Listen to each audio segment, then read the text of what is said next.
You know, my sister, especially, has, this story is her story. Like, she loves this story, and then it's almost like she couldn't digest any version of this story because there was just this awful, weak, sort of sexist, not even subtext. It's in the foreground of the entire piece. And I think that for her, she desperately wanted to have a version of this story and this character that didn't make her feel like less than all the boys. And so certainly, in order for me to write the film or direct the film, that's something that I learned from her and what she leads, and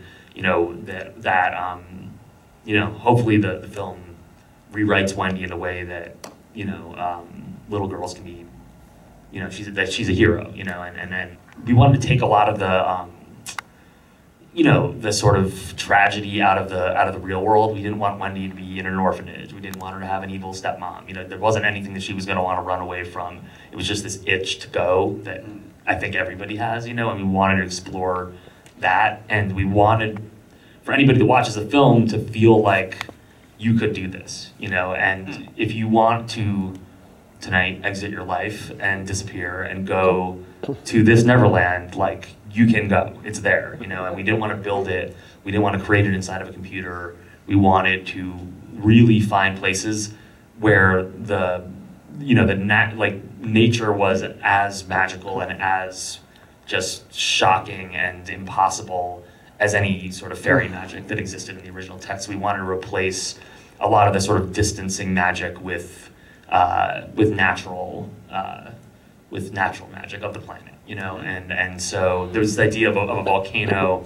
Felt like this is like if you're gonna get a parallel to like where the planet is young, like where is youth, like in the environment, but a volcano is just exactly that, because it's just wild and it's destructive and everything grows so quickly, and it's erratic, and it just feels like a crazy toddler. How did you cast these kids?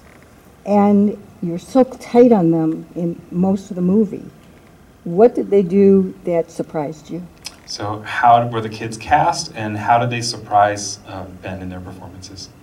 Well, they're all non-professional actors, and sort of beyond that, they're mostly from South Louisiana.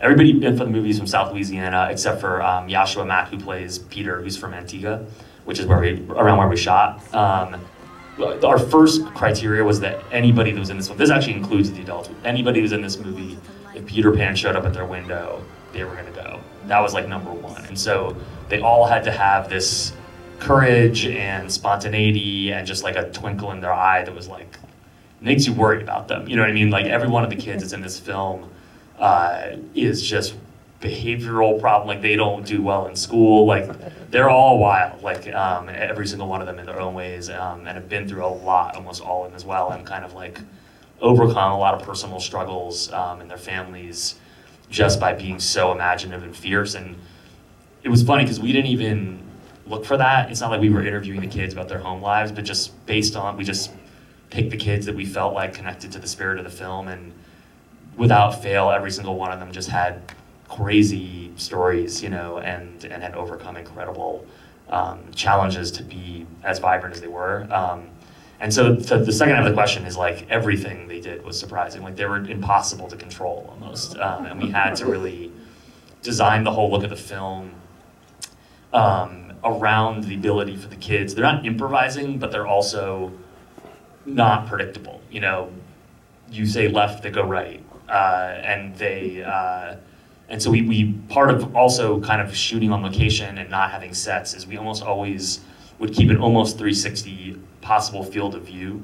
And so if the kid just, goes the wrong way, we were able to follow them. And so a lot of times you're, just unpredictable things are happening all the time, and we tried to set up a, like a style that would account for that. So in the cinematography, which is, as you're right, always very close and trying to communicate the point of view, the cameraman was never allowed to anticipate any action. Even when like the volcano was going to erupt, which is obviously like a ginormous bag of money special effect, it was like, you're not gonna know this is gonna happen before it's gonna happen, so we're gonna miss like half the eruption.